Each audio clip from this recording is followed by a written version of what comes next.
नवी मुंबई महानगरपालिकेतील कामगारांच्या मागणी समान काम समान वेतनाच्या मागणीसाठी आम्ही आज काम बंद केलं होतं।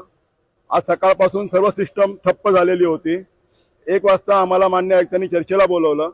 आम्ही त्यांच्याबरोबर पाऊण तास चर्चा केली आणि त्यांनी आम्हाला लेखी आश्वासन दिलंय की 12 तारखेला जी समितीची मीटिंग होणार आहे त्या समितीमध्ये जो काही अहवाल येईल त्याप्रमाणे आम्ही पुढच्या 15 दिवसांमध्ये म्हणजे मुदत जी आहे 2 महिन्याची त्या मुदतीमध्ये आम्ही तुमच्या मागण्याबद्दल सकारात्मक निर्णय घेऊन त्या निकाली काढून त्यांनी आम्हाला आश्वासन दिलेलं आहे।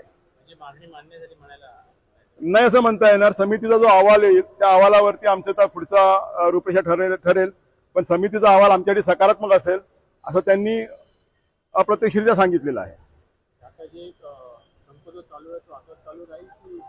नाही, मान्य आयुक्तांनी दिलेलं आश्वासन आणि जनभावना, लोकांचं हित आणि लोकांना होणारा त्रास हे बघून आम्ही आमची थोडीशी माघार घेतोय आणि हे आंदोलन आजच्या पुरतं स्थगित करतोय। 12 तारखेला समितीची जी काय बैठक होईल त्या बैठकीची नंतर पुढच्या 7 तारखेला मुदत संपल्यानंतर 8 तारखेला नवीन आंदोलन पुन्हा सुरू होईल।